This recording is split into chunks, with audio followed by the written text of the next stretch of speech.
بسم اللہ الرحمن الرحیم الحمدللہ والصلاۃ والسلام علی رسول اللہ وعلی آلہ واصحابہ اجمعین اما بعد رب اشرح لی صدری ویسر لی امری واحلل عقدۃ من لسانی یفقہوا قولی. السلام علیکم ورحمۃ اللہ وبرکاتہ. Welcome to a very special episode of things that matter. میں نے ویڈیو میں بھی اناؤنس کیا تھا کہ انشاءاللہ this week class is going to be very special, so close to my heart, because ہم لوگ آپ کو یہ تو بتاتے رہتے ہیں کہ علم کی بہت اہمیت ہے, علم حاصل کرنا ہے, قرآن پڑھنا ہے, قرآن سیکھنا ہے, قرآن پہ عمل کرنا ہے, اور مختلف کتابیں آپ کو ریکمینڈ کرتے ہیں, مختلف تفاسیر آپ کو ریکمینڈ کرتے ہیں. However, مجھے بہت سے سوالات آ رہے تھے کہ قرآن پڑھنا کیسے ہے, کون سی تفسیر پڑھیں, قرآن کو کیسے سمجھیں, کس سورہ سے سٹارٹ کریں, what is the approach, how to go about it. پھر قرآن پڑھنے کے حوالے سے جو سوالات جنم لیتے ہیں ان سوالوں کو ہم کیسے جو ہے وہ لیں, ان کے آنسرز ہم کہاں سے تلاش کریں. تو الحمدللہ آئی ڈیسائیڈڈ کہ میں تھنگز دیٹ میٹر کی جو اگلی کلاس ہے اس میں نالج ڈیفینیٹلی اسی پہ میرا فوکس ہوگا کہ نالج حاصل کرنا کتنا امپورٹنٹ ہے. بٹ میں ہینڈز آن اپروچ کے ساتھ آپ سب کو قرآن پڑھ کے دکھاؤں گا. میرے پاس کچھ کتابیں ہیں, وہ کتابیں میں آپ کو دکھاؤں گا, کچھ تفاسیر ہیں وہ دکھاؤں گا. میں آپ کو انشاءاللہ ایک اپروچ بتاؤں گا کہ قرآن کیسے پڑھتے ہیں, قرآن کو ہم کیسے سیکھ سکتے ہیں, اور قرآن کو ہم کیسے سمجھ سکتے ہیں. ہیونگ سیڈ اٹ, دیکھیں میری جو جرنی ہے قرآن کے حوالے سے, اٹ واز ان 2007 میں نے قرآن پڑھنا شروع کیا. قرآن کو پڑھنے کے مختلف طریقے, ایک ہے کہ آپ سمپل ٹرانسلیشن سے گو تھرو کریں. آپ پہلے ایک سورہ کا کرکس لے لیں, اوور آل گو تھرو کر کے کہ چلو پہلے ٹرانسلیشن پڑھتا ہوں, جو سوالات پیدا ہوں گے ان کو تھوڑا سا سائڈ پہ رکھتا ہوں, صبر کے ساتھ چلتا ہوں یا چلتی ہوں, لیٹس ریڈ قرآن کی اس میں ہے کیا, اوور آل اس کی ایک تھیم کیا ہے قرآن کی, پھر ہر سورہ کی کیا تھیم. دوسرا طریقہ ہے بہت ڈیٹیلڈ میتھڈ ہے کہ ہم ایک سورہ کھول لیں, اس کا ورڈ بائی ورڈ میننگ بھی دیکھیں, پھر یہ ہے کہ اس کی ٹرانسلیشن کے ساتھ اس کی تفسیر بھی دیکھیں. تفسیر وین اٹ کمز ٹو تفسیر ہم مختلف تفاسیر دیکھیں, نوٹس بنائیں, پراپر محنت کر کے قرآن کو سیکھیں. یہ طریقہ ظاہر ہے بہت ٹائم مانگتا ہے, اس کے لیے بہت کمٹمنٹ چاہیے, اس کے لیے آپ کو 2 سے 3 سال لگ سکتے ہیں.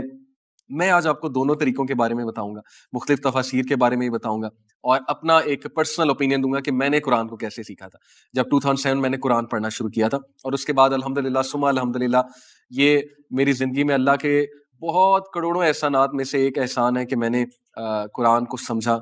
میں نے اللہ تعالیٰ نے میرے دل میں قرآن کی محبت پیدا کی, مختلف ٹرانسلیشنز میں نے دیکھی, اور اپنی طرف سے جتنی میں ایفرٹ کر سکتا تھا قرآن کی مختلف تفاسیر دیکھیں. لیکچرز پریپیئر کرتے ہوئے بھی ہم قرآن جو ہے وہ ماشاءاللہ دیکھتے ہیں, ہمیشہ کوشش کرتے ہیں قرآن سے زیادہ کوٹ کریں, حدیث سے کوٹ کریں.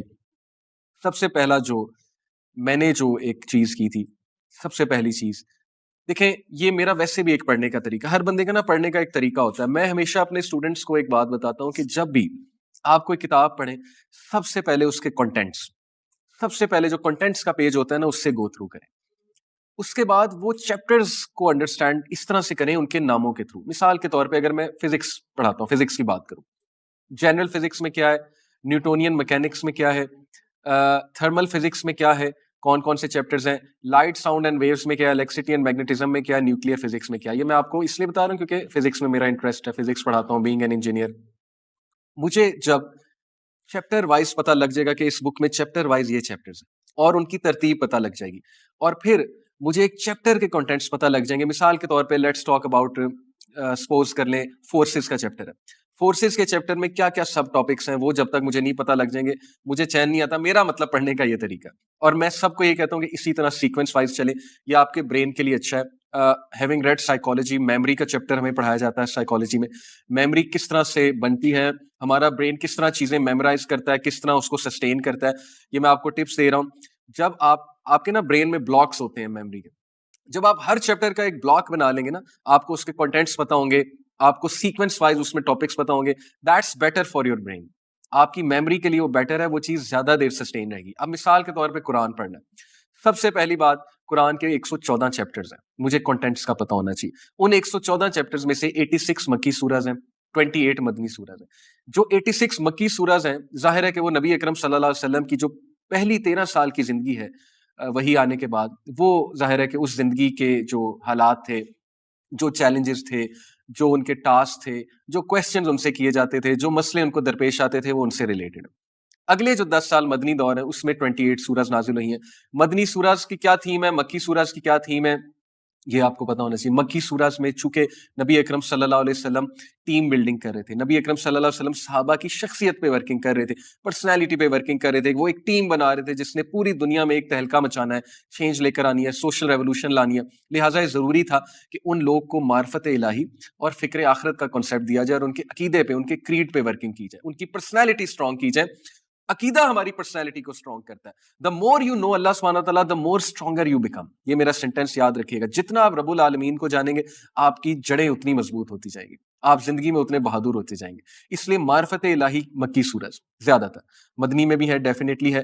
تو اسی طرح فکر آخرہ, جب خدا خوفی ڈیولپ ہو جائے گی, اکاؤنٹیبلٹی کا ڈر آ جائے گا, سینس آ جائے گی, ڈیفینیٹلی آپ کی پرسنالٹی میں ایسی چینجز آئیں گی آپ بھی حیران رہ جائیں گے. آپ ویجیلنٹ ہو جائیں گے, آپ بہت زیادہ خیال کرنے والے ہو جائیں گے, آپ اکاؤنٹیبلٹی کا خیال کرنے والے ہو جائیں گے. سو ریولوشنری چینجز ان لائف. تو مکی سورج کی مین تھیمز یہ دو ہیں.